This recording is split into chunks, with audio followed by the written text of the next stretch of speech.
Todd Jones here. I'm the host of the podcast, Press Box Access. Check out this clip from my conversation with Vito Stellino. Vito tells us about the city of Baltimore's love affair with the Colts, who broke their hearts by leaving for Indianapolis. Football was so different. I think if there's a city that really embodied how different it was Baltimore. And you had Baltimore and the Colts. And later on in your career, you covered the Baltimore Colts when they left town in 1984 for Indianapolis. Can you give us some context about the love affair that Baltimore had for the Colts before they left?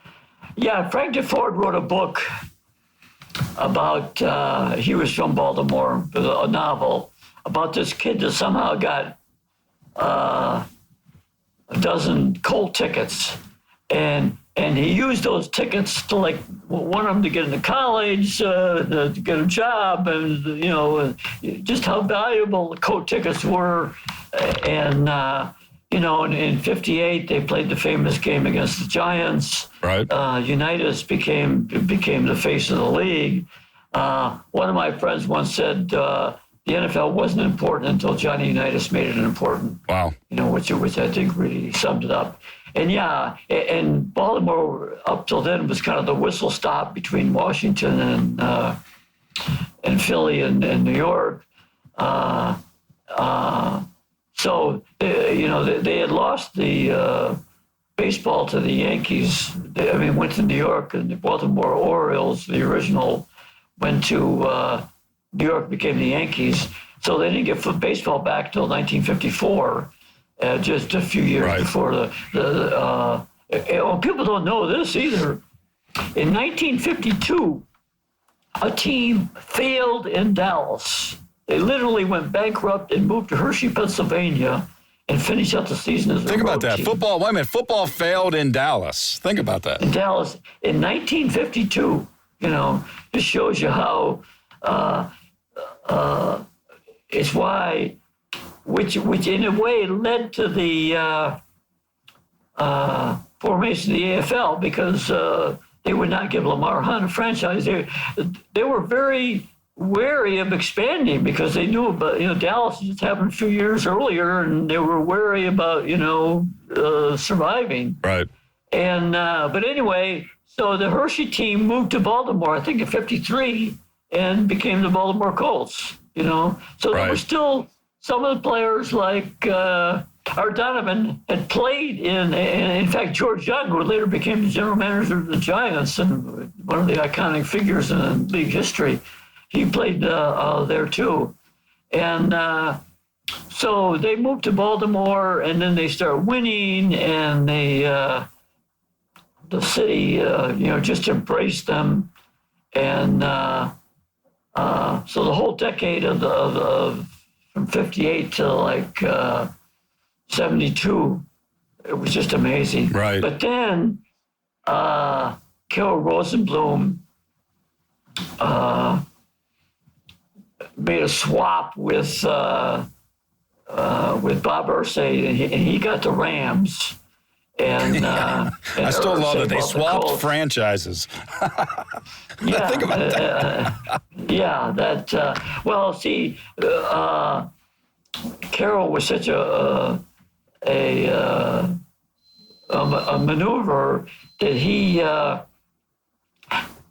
wanted to swap them. He just wanted to buy the Rams because if he sold the Colts, he had to pay estate tax or what kind of tax? Anyway, some kind of medieval tax. He had to pay tax on the profit he made on the sale because even though we're near, I think it sold for, I think Irsay paid $16 million, which is amazing today. You can't buy a player for that today. But anyway, and then Irsay just ran it into the ground. So you have Robert Irsay, who takes over this team that's such a part of, it's the fabric of the Baltimore. The players for a long time actually lived in the neighborhood. They worked jobs in the off season. The Colts just became the neighborhood, became the town. And then Irsay comes in and things are changing in the league and he's a different owner. And next thing you know, it's March 28th, 1984. And Robert Irsay and the Colts are literally packing up moving vans and heading out to Indianapolis. And you're there, right? You're there to witness this. Oh, yeah. The moving, well, I mean, it had been rumored that they were going to move. In fact, Irsay, he had a press conference when I was at the Super Bowl denying that they were going to move. Of course, he had been in Phoenix before he came to Baltimore to deny it. In fact, I wasn't there, and he said, "Well, where's the tall Italian guy?" You know, but it was at night, so he was looking for bombed. You. Yeah, but anyway, that night the moving vans started pulling up. The reason that they moved in the middle of the night was the city of Oakland came up with this idea of eminent domain, that they could take over the Raiders, because they moved to Los Angeles in '83, and so then Baltimore got the idea. I'm not so sure Irsay would have moved because he wasn't the sharpest operator in the world. I don't know where he did something that bold. Moving the team then was huge. Hadn't happened a long time, and the Raiders was considered an outlier because it was Al Davis, and with Al, he lived by his own rules. Right. Anyway, so we got some calls. Hey, something's happened at the Colt complex. So I go out there, and these moving vans were there. It was snowing, sleeting. It was kind of a real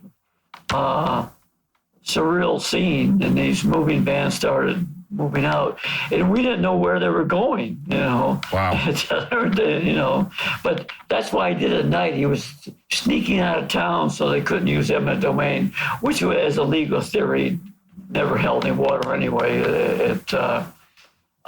Did word spread that night? Did people show up? Fans? There were some fans there because a dozen moving vans all of a sudden rolled down the street. It caught people's attention. Yeah, so there were people there. They wouldn't let us into the complex, so all we could just do is just wait and yell to drivers, "Where are you going?" That type of thing. Of course, they didn't say it.